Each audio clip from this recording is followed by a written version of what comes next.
الحمدللہ رب العالمین والصلاة والسلام علی رسولہ الکریم فاعوذ باللہ من الشیطان الرجیم بسم اللہ الرحمن الرحیم۔ سامعات السلام علیکم ورحمۃ اللہ وبرکاتہ۔ پچھلے درس میں ہم نے ابو ذر غفاری رضی اللہ عنہ کے قبول اسلام کے بارے میں دیکھا تھا، تو آگے دیکھتے ہیں کہ اللہ کے رسول صلی اللہ علیہ وسلم کی جو تبلیغ تھی، جو جد و جہد تھی، جو ہم اب تک پڑھتے آ رہے ہیں، سنتے آ رہے ہیں، دیکھتے آ رہے ہیں، تو ان تمام جہد و جہد میں ان تمام کوششوں میں اللہ کے رسول صلی اللہ علیہ وسلم کی یہ اب جو اسٹارٹ میں نے کیا، یعنی جو صحابہ کے نام جو بیرون ملک سے آ کر، یعنی مکے سے نہیں بلکہ مکے سے باہر، بیرون شہر سے آ کر، مکے سے باہر سے آ کے وہ لوگ اسلام قبول کیے تھے، تو اب سے دیکھیے سیرت النبی کا ایک نیا پہلو ہے یہ کہ اللہ کے رسول صلی اللہ علیہ وسلم کی دعوت باہر تک گئی اور لوگ قبول کیے۔ کیسے قبول کیے؟ ان قبول کرنے والوں میں نے آپ کو تقریباً 3 نام کل بتائے، 3 نام بتائے، جس میں سے آخر میں نے ذکر کیا تھا ابو ذر غفاری رضی اللہ عنہ کا۔ اس کے بعد چوتھے شخص ہیں طفیل بن عمرو دوسی۔ یہ شاعر تھے اور بہت گہری سوجھ بوجھ کے مالک تھے، اور یہ یمن کے قریب ایک قبیلہ ہے، قبیلہ دوس، اس کے سردار تھے۔ 11 نبوت میں مکہ تشریف لائے تو اہل مکہ نے بڑھ کر ان کا استقبال کیا اور محمد صلی اللہ علیہ وسلم سے اس قدر ڈرایا کہ جب وہ مسجد حرام میں آئے تو کان میں روئی ٹھوس لی، کیونکہ انہوں نے یعنی قریش نے کافی کچھ کہا محمد صلی اللہ علیہ وسلم کے خلاف، تو کہا کہ بالکل ان کا کلام نہیں سننا، تم بھی یعنی ان کی باتوں میں آ جاؤ گے، فلاں فلاں، یعنی اتنی ساری باتیں کی کہ وہ خوفزدہ ہو گئے اور اپنے کانوں میں روئی رکھ کر آئے وہ، اور آ کر حرم میں حرم میں آئے، اور وہاں پر دور جاہلیت میں بھی طواف ہوتا تھا نا کعبے کا، تو وہ کعبے کا طواف کرنے لگے۔ چنانچہ ایسا ہوا کہ اس وقت نبی صلی اللہ علیہ وسلم خانہ کعبہ کے پاس کھڑے ہوئے نماز پڑھ رہے تھے۔ جس وقت وہ آئے طفیل بن عمرو دوسی آئے تو آپ صلی اللہ علیہ وسلم وہاں پر حرم میں نماز پڑھ رہے تھے، اور انہوں نے آپ کی آواز سنی، آپ کی آواز ان کے کان میں پڑ ہی گئی، تو انہوں نے جو کچھ سنا بہت اچھا محسوس کیا، چنانچہ جی میں بولے کہ میں تو سوجھ بوجھ رکھنے والا شاعر ہوں، مجھے اچھے برے کی پہچان ہے، مجھ سے کوئی بھلا برا چھپا نہیں جا سکتا، پھر کیوں نہ میں اس شخص کی بات سنوں، اگر اچھی ہے تو قبول کر لوں گا، بری ہے تو نہیں مانوں گا، ایسے سوچے دل میں۔ چنانچہ جب محمد صلی اللہ علیہ وسلم نماز سے فارغ ہو چکے اور گھر تشریف لے جا رہے تھے تو یہ طفیل بن عمرو دوسی ان کے پیچھے پیچھے تشریف لے گئے۔ کس کے پیچھے؟ محمد صلی اللہ علیہ وسلم کے پیچھے گئے، اور گھر کے اندر آ کر آپ سے اپنا واقعہ بیان کیا اور یہ مطالبہ کیا کہ آپ ان پر اپنا دین پیش کریں۔ تو پھر چنانچہ آپ نے ان پر اسلام پیش کیا، قرآن کی تلاوت کی، تو طفیل بن عمرو دوسی نے اسلام قبول کر لیا، حق کی شہادت دی، عرض کیا کہ میری قوم میری بات مانتی ہے، میری قوم میری بات مانتی ہے، اور میں ان کے پاس پلٹ کر جا رہا ہوں، تو چنانچہ آپ اللہ کے رسول کچھ مجھے نشانی دیجئے، میں ان کو دعوت دوں گا اسلام کی، آپ اللہ سے دعا فرمائیے اور مجھے کوئی نشانی دیجئے۔ تو آپ نے دعا فرمائی، چنانچہ وہ اپنی قوم کے قریب پہنچے تو ان کا چہرہ چراغ کی طرح روشن ہو گیا، یعنی ایک نشانی ان کو یہ ملی کہ ایک دم ان کے چہرے میں روشنی آ گئی، بہت زیادہ روشن ہو گیا۔ تب انہوں نے اللہ سے دعا کی کہ اللہ یہ چہرے کے بجائے اس روشنی کو کہیں اور منتقل کر دے۔ چنانچہ ایسا ہوا کہ یہ روشنی ان کے لاٹھی جو ان کے ہاتھ میں تھی، وہ لاٹھی میں وہ روشنی آ گئی۔ پھر جب وہ اپنی قوم میں پہنچے تو انہیں نے اسلام کی دعوت دی، والد والدہ یہ سب اسلام قبول کر لیے، مگر قوم تھوڑی تاخیر کی اسلام قبول کرنے میں۔ لیکن جب انہوں نے صلح حدیبیہ کے بعد جب مدینہ ہجرت کی تو ان کے ساتھ ان کی قوم کے 70 یا 80 گھرانے تھے جنہوں نے اسلام قبول کر لیا تھا الحمدللہ۔ تو یہ تھے طفیل بن عمرو دوسی۔ اس کے بعد 5واں جو نام ہے تاریخ میں آتا ہے ضماد ازدی کا۔ کیا نام ہے؟ ضماد ازدی رضی اللہ عنہ۔ یہ یمن کے باشندے، کہاں کے رہنے والے؟ یہ بھی یمن کے۔ طفیل بن عمرو دوسی بھی کہاں کے تھے؟ یمن کے قریب میں واقع قبیلہ دوس کے سردار تھے، اور ضماد ازدی رضی اللہ عنہ تو یمن کے ہی باشندے تھے، اور ان کا معاملہ کیا تھا کہ وہ جھاڑ پھونک کے ذریعے سے پاگل پن کو دور کرتے اور شیاطین کو بھگاتے تھے. ان کا کام یہی تھا. اور جب مکہ آئے تو وہاں کے احمقوں نے، وہاں کے بیوقوفوں نے، مکہ کے رہنے والے احمقوں نے یہ کہا کہ محمد صلی اللہ علیہ وسلم نعوذ باللہ پاگل ہیں. چنانچہ وہ آپ کا علاج کرنے کے لیے آپ کے پاس آئے.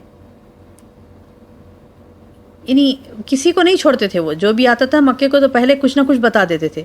تو چنانچہ انہوں نے محمد صلی اللہ علیہ وسلم کے بارے میں بتایا کہ یہ ان پر جن سوار ہے، آپ ان کا جن اتاریے.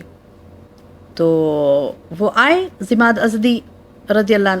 جب تو وہ اسلام قبول نہیں کیے تھے، ان کو نہیں معلوم تھا اسلام کے بارے میں. جب وہ آئے اور جھاڑ پھونک کرنے لگے، آپ کے جھاڑ پھونک کے لیے آپ کے پاس تشریف لائے، تو رسول اللہ صلی اللہ علیہ وسلم نے قبل اس کی کہ وہ کچھ کہتے، آپ صلی اللہ علیہ وسلم نے فرمایا ان الحمد للہ نحمدہ ونستعینہ من یہدہ اللہ فلا مضل لہ ومن یضللہ فلا ہادی لہ واشہد ان لا الہ الا اللہ وحدہ لا شریک لہ واشہد ان محمدا عبدہ ورسولہ. جیسے ہی ان کلمات کا کہنا تھا کہ ضماد ازدی نے کیا کیا، تعجب سے اللہ کے رسول صلی اللہ علیہ وسلم کو دیکھا، بہت ہی تعجب سے دیکھا، اور کہا کہ یہ کلمات تو بڑے متاثر کن ہیں، آپ دوبارہ پڑھیے اس کو، دوبارہ پڑھیے. یعنی 3 مرتبہ اللہ کے رسول صلی اللہ علیہ وسلم سے یہ کلمات انہوں نے سنے. پھر کہا کہ یہ کلام تو نہ کاہنوں کا ہے، نہ جادوگروں کا، اور نہ ہی کوئی شاعروں کا. میں ان تمام کی باتیں سن چکا ہوں، میں کاہنوں کی بھی بات جانتا ہوں، سن چکا ہوں، اور جادوگروں کی اور شاعروں کی سب بات سن چکا ہوں، لیکن میں نے آپ جیسے کلمات کبھی نہیں سنے. یہ تو سمندر کی گہرائی کو پہنچے ہوئے ہیں. لائیے ہاتھ بڑھائیے آپ سے اسلام پر بیعت کروں. اور انہوں نے بیعت کر لی. سبحان اللہ. پھر اسی طرح ان 5 خوش نصیبوں کے بعد جو باہر سے آئے تھے اور اللہ کے رسول صلی اللہ علیہ وسلم کے ہاتھ پر قبول کیے اسلام، ان 5 کے علاوہ 6 افراد خالصتاً ایسے تھے جو مدینے سے آئے تھے. وہ قبیلہ خزرج سے تعلق رکھتے تھے. اور ان کا کیا کیا نام تھے؟ اسعد بن زرارہ، عوف بن حارث، رافع بن مالک، قطبہ بن عامر، عقبہ بن عامر اور جابر بن عبداللہ. یہ 6 صحابی یہ مکے سے آئے، اور یہ لوگ قبیلہ خزرج کے تھے، اور یہ لوگ سن 11 نبوت میں حج کے لیے آنے والوں کے ہمراہ آئے تھے.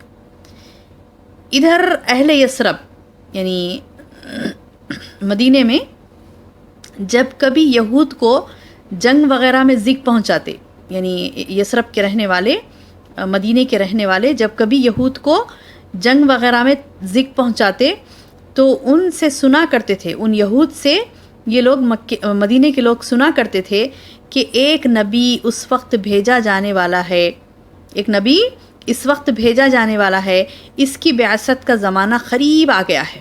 یعنی یہودیوں کو معلوم تھا نا، ان کے پاس تورات تھی تو اس میں لکھا تھا کہ ایک نبی آنے والے ہیں اور یہ دور ہوگا.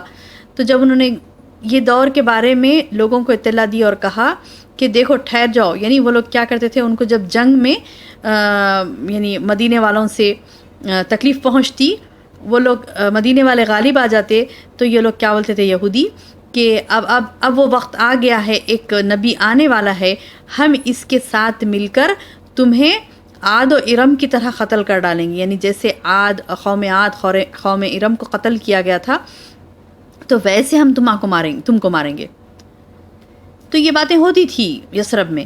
تو چنانچہ جب یہ 6 لوگ جو 11 نبوت میں حج کرنے والوں کے ہمراہ آئے تھے، تو یہ 6 لوگ آپس میں بیٹھ کر مینا کی گھاٹی میں رات کے وقت چھپ کر گفتگو کر رہے تھے. یہ لوگ مینا کی گھاٹی میں رات کے وقت یہی باتیں کر رہے تھے. کون سے جو میں نے ابھی سنایا کہ یثرب میں یہودیوں کا معاملہ کیا تھا، وہ کیا کہتے تھے.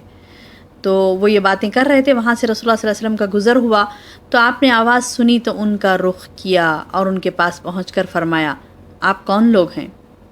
تو انہوں نے کہا کہ ہم خزرج کا ایک گروہ ہے. خزرج ایک قبیلے کا نام تھا. تو خزرج کا ایک گروہ ہے. تو آپ صلی اللہ علیہ وسلم نے فرمایا یعنی تم لوگ یہود کے حلیف ہو؟ تو بولے ہاں. پھر فرمایا کیوں نہ آپ حضرات بیٹھیں، کچھ بات چیت کی جائے. تو انہوں نے کہا کہ کیوں نہیں، ضرور. چنانچہ وہ سب بیٹھے اور آپ صلی اللہ علیہ وسلم نے ان پر اسلام کی حقیقت واضح کی، قرآن کی تلاوت کی، اللہ عز و جل کی طرف دعوت دی. اس پر انہوں نے لبیک کہا.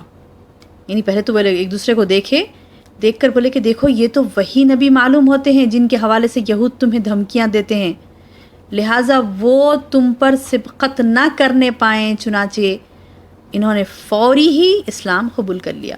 یہ سوچ کر کے یہود جب ملیں گے محمد صلی اللہ علیہ وسلم سے تو وہ لوگ یعنی بیعت کر لیں گے، لہٰذا ہم کیا کریں گے کہ یہود سے پہلے ہم ہی آپ صلی اللہ علیہ وسلم پر بیعت کر لیں گے۔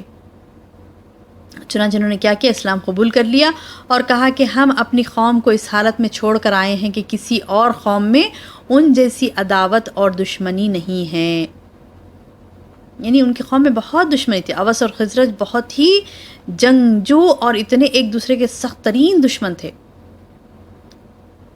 تو انہوں نے کہا کہ ہم اپنی قوم کو ایسی حالت میں چھوڑ کر آئیں کہ وہاں پر عداوت و دشمنی بہت زیادہ ہے، بس اگر اللہ تعالیٰ آپ پر ان کو اکٹھا کر دے تو آپ سے بڑھ کر کوئی معزز نہ ہوگا، یعنی ہم آپ کو معزز بنائیں گے اور آپ کو ہی بڑا بنائیں گے۔